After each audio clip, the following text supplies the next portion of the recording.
शनिवार दिनांक 11 मे 2024. आज ऑफिशियल कॉम्पिटिशन बघितलं. ठीक होता, नॉट सो इंटरेस्टिंग.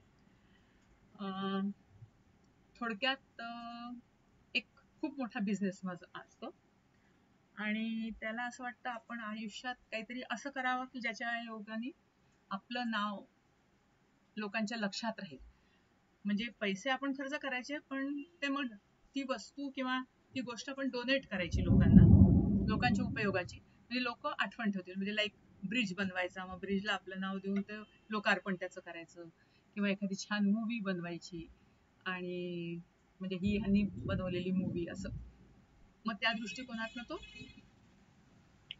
बघत असतो. तर त्याचा सेक्रेटरी त्याला म्हणजे ह्या टिप्स देत असतो. मग तो एक चांगली प्रोड्युसर असते मुलगी, तर तिला अप्रोच करतो की मला अशी एक मूवी बनवायची आहे की जी म्हणजे एखाद्या छान स्टोरीवर आधारित असेल आणि लोकांना आवडेल अशी. तर ती मग सिलेक्ट करते आधी टीम. एक फेमस 2 ऍक्टर्स असतात, पण ते दोघेही एकमेकांचे एक कट्टर दुश्मन असतात. कट्टर दुश्मन म्हणजे वरून वरून दाखवतात की आपण कलिग्स आहोत आणि असं तसं, पण ते त्यांची जी काय म्हणतो आपण टिपिकल रायव्हलरी असते ती असतेच. आणि हिची एक स्टोरी असते, एक पित्रोदा आणि मॅन्युअल सॅम्युअल नावाचं दोघं भाऊ असतात. आणि सॅम्युअलला काहीतरी कारणामुळे जेल होते. मग जेलमधून आणि त्याची मग गर्लफ्रेंड जी असते तिच्याशी हा पित्रोदा लग्न करतो, डायना म्हणून. आणि मग हा जेव्हा सुटून येतो त्याला भेटायला येतो पित्रोदाला, तर खूप अगदी सॉरी वगैरे म्हणतो, मग गळे मिळतो आणि पण शेवटी तो त्याला भोसकतो तिथे पित्रोदाला, आणि स्वतःच पित्रोदा बनून डायनाकडे येतो आणि म्हणतो की आता याच्या पुढे आपणच राहू, आता पित्रोदा मेला किंवा मीच पित्रोदा आहे असं. तर अशी ती स्टोरी असते. तर मग ह्या लोकांचं ते दाखवलंय की कसे यांचे प्लॉट्स डिस्कस होतात, कशा ती डायनाची आणि या सॅम्युअलची आधी रिलेशनशिप, मग पित्रोदाची रिलेशनशिप, मग या दोघा भावांचं मग कसं असावं, डायलॉग कसे असावे. तर हे जेव्हा डिस्कस सगळं ह्यांचं चालतं स्टोरीचं सिनेमाच्या, तेव्हा या लोकांचे आपसातले मतभेद जास्त दाखवलेले आहेत. की ही लोला, म्हणजे ही जी डायरेक्टर असते ती लोला मुलगी असते, तर ती जेव्हा आणि हे दोन जे ऍक्टर्स असतात, एक असतो इयॉन आणि एक असतो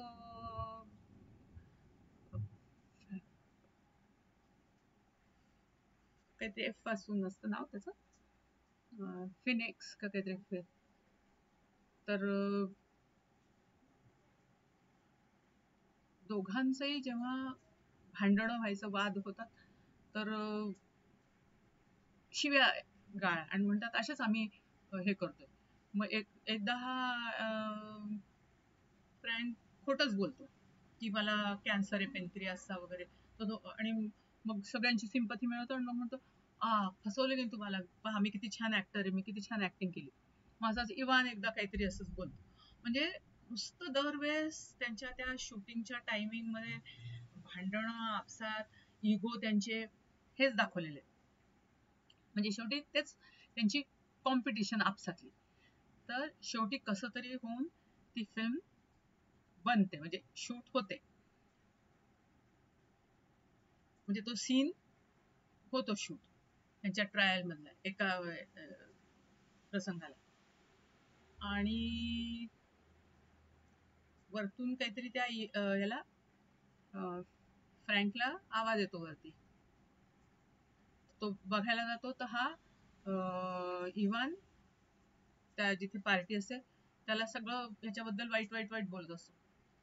तर मग त्याला राग येतो, तो त्याला असं जोरात एकदम धक्का देतो, तर हा पडून पडून मरतो. म्हणजे मरत नाही, कोमामध्ये जातो आणि त्याला हॉस्पिटलाइज केलेलं असतं.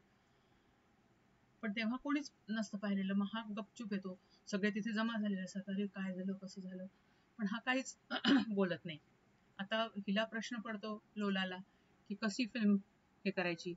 मग ती यालाच म्हणते फ्रँकला की तूच डबल रोल, म्हणजे तूच दोघांचे रोल कर.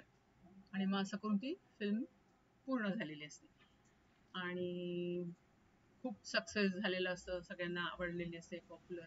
आणि मग त्यांचा तो इंटरव्ह्यू दाखवलाय की लोकांशी लोक प्रश्न विचारणार, हे तिघही बसलेले असतात, जो म्हातारा माणूस आणि म्हणजे ज्यांनी ही फिल्म बनवायला सांगितली असते लोलाला, आणि लोला आणि हा फ्रँक. तर प्रत्येक जण तोच प्रश्न विचारत असतो की तुम्ही नेहमी लेडीज ओरिएंटेड फिल्म का बनवता, आणि इयान गेल्यामुळे तुम्हाला फार दुःख झालं असेल. तर म्हणजे तेच दाखवलंय की किती हे लोक खोटं नाटक करून आणि नाटकी सगळं बोलतात, आणि काही म्हणजे त्याच्या गेल्याने किंवा तो नसल्याने काही फरक पडत नाही. आणि मग सडनली इकडे दाखवलंय की हा हॉस्पिटलाइज झालेला कोमातनं लगेच बाहेर येतो, आणि म्हणजे त्याची हळूहळू बी ठीक होऊन जातात, आणि हा लगेच सगळं काढून टाकतो. आणि त्या अवस्थेत सुद्धा त्याला शिव्या देत राहतो की फिलिप्स, मी आता तुला बघून तू नालायक आहेस, असं आहे तसं कर. आणि तिथे मूवी संपते. आणि हा दाखवलाय की परत म्हातारा आणखी एका ब्रिजचं उद्घाटन करतोय, हे करतोय.